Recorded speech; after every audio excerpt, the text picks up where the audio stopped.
High everyone, good morning. নীলষষ্ঠীর আগের দিন আমরা গিয়েছিলাম জলেশ্বরের বাবার মাথায় জল ঢালার জন্য। আমরা গিয়েছিলাম, এখানে আর এক দাদা বৌদিরাও গিয়েছিল আমাদের সাথে। যেহেতু নীলষষ্ঠীর দিন প্রচণ্ড ভিড় হয়, সেহেতু আগের দিনই তোমাদের দাদাভাই বললো চলো জলেশ্বর যেয়ে ঘুরে আসি। আর তোমাদের দাদাভাই সকালবেলা পড়িয়ে এসে তারপরে আমরা রেডি হয়ে বেরিয়ে পড়েছিলাম। তা দেখো যাচ্ছিলাম, আর জলেশ্বরের দিকে রাস্তাটা যেহেতু গ্রাম, আর গ্রাম্য পরিবেশে রাস্তাটা এত সুন্দর কি বলবো, বেশ ভালো লাগছিল।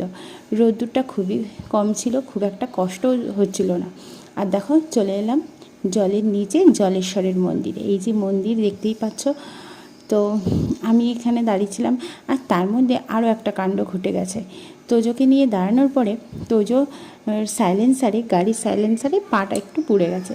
যাই হোক, বরফ টরফ লাগিয়ে, ওষুধ কিনে লাগিয়ে দেখো তোজোর বাবা তোজো জল ঢালছে, মানে জল ঢেলে মোমবাতি আর ধূপকাঠি ধরিয়েছে। আর তারপরেই আমরা চলে এলাম একটা মিষ্টির দোকানে, যেখানে তরকারি আর পরোটা পাওয়া যায়।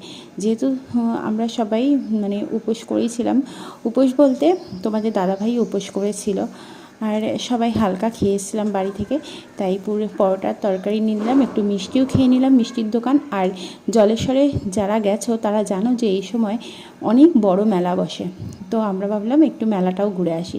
বাট মেলার এসে দেখি সবাই আর কি মেলায় দোকানপত্র সাজাচ্ছে সবে, যেহেতু প্রথম দিন ওটা, তো সবে গোছাচ্ছিল।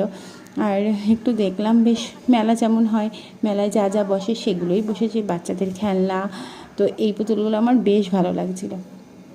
তো দেখো মানে সুন্দর মেলা বসেছে, ক্লিপ কত কিছু চারপাশে, বেশ ভালো লাগছিলো। আর বুঝতেই পারছো, মেলায় বাচ্চাদের আনা মানে বাচ্চারা তো বায়না করবেই। তোজোও সেরকম ঠিক পুতুল দেখে বায়না করছিল।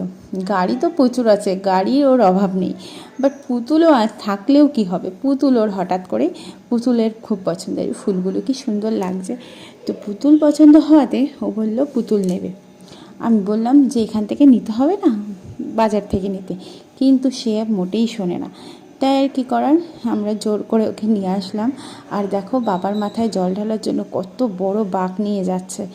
সত্যি মানে এখানে আসলে বেশ ভালো লাগে, এই দিনে আসলে এগুলো দেখতেও ভালো লাগে। আর তারপরে আমরা বেরিয়ে পড়লাম, প্রায় 12টা বেজে গেছে, যেহেতু তোজোর আবার মাঠ আছে, আর ওই জন্য আমরা আবার বেরিয়ে পড়লাম জলেশ্বর থেকে। আর যেতে যেতে রাস্তায় এই চাতালটা দেখতে পেলাম। ওই যে বললাম না, জলেশ্বর মন্দিরটা অনেকটা গ্রামের ভেতর, আর আমরা গ্রামের ভেতর দিয়ে যাচ্ছিলাম, আর এত সুন্দর পরিবেশ দেখছিলাম, কি ভালো লাগছিল। দেখো চাতালে এই বুনো পায়রাগুলো, মানে প্রচুর পায়রা, সব